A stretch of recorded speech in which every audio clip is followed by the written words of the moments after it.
16 ವರ್ಷದವರಾದರು. ಆ ನಂತರ ವಿಚಾರ ಮಾಡಿದರು. ಅವರು ಏನು ವಿಚಾರ ಮಾಡಿದರು ಅಂದ್ರೆ, ಇನ್ನು ಮುಂದೇನು ಮಾಡೋದು ಅಂತಂದ್ರೆ, ಅವರು ಸಾಮಾನ್ಯವಾಗಿ 16, 20, 25 ವರ್ಷ ಆಯಿತು ಅಂದ್ರೆ ಮನುಷ್ಯನ ಜೀವನದಲ್ಲಿ ಒಂದು ಮಹತ್ವದ ಘಟ್ಟ ಬರ್ತದೆ. ಏನು ಘಟ್ಟ ಅಂದ್ರೆ ಲಗ್ನ ಆಗಬೇಕು, ಜವಾಬ್ದಾರಿ ಹೆಚ್ಚಾಗ್ತದ. ಅವರಂದ್ರು ಪ್ರಭುದೇವರು, ಈಗ ಕೋಟಿಗಟ್ಟಲೆ ಜನ ಲಗ್ನ ಆಗ್ಯಾರ, ಆದರೆ ಯಾರೂ ಕೂಡ ಅಳುವುದು ನಿಲ್ಲಿಸಿಲ್ಲ. ಎಲ್ಲರೂ ಅಳ್ಕೋತ ಅದಾರ. ಮ್ಯಾಲ ಅಳದಿದ್ರೆ ಏನಾಯಿತು, ಮನಸ್ಸರೇ ಅಳ್ತದ.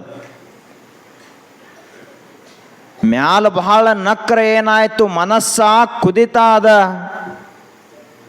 ಕಾಮ ಸುಟ್ಟಿಲ್ಲ, ಕ್ರೋಧ ಹೋಗಿಲ್ಲ, ರಾಗ ದ್ವೇಷಾದಿಗಳು ಮರೆಯಾಗಿಲ್ಲ. ಇಂತಹ ಜೀವನ ನನಗೆ ಬೇಡ. ನಾನು ಏನಿದ್ದರೂ ಕೂಡ ಯಾವುದು ಸತ್ಯ ಅದಲ್ಲ ಅದನ್ನು ತಿಳ್ಕೋಬೇಕು ಅಂತ 16 ವಯಸ್ಸಿಗೆ ಮನೆಯನ್ನು ತ್ಯಾಗ ಮಾಡಿದರು.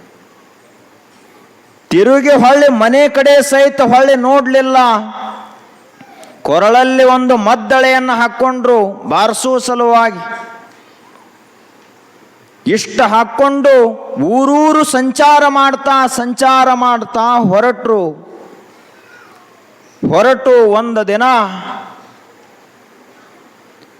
ಬನವಾಸಿಯ ಮಧುಕೇಶ್ವರ ದೇವಾಲಯ ಅಂತದ ಬನವಾಸಿಯಲ್ಲಿ ಆ ಒಂದು ಗುಡಿಯ ಮುಂದೆ ಹೋಗಿ ಮದ್ದಳೆಯನ್ನು ಬಾರಿಸುತ್ತಾ ನಿಂತರು. ಈ ಕಡೆಗೆ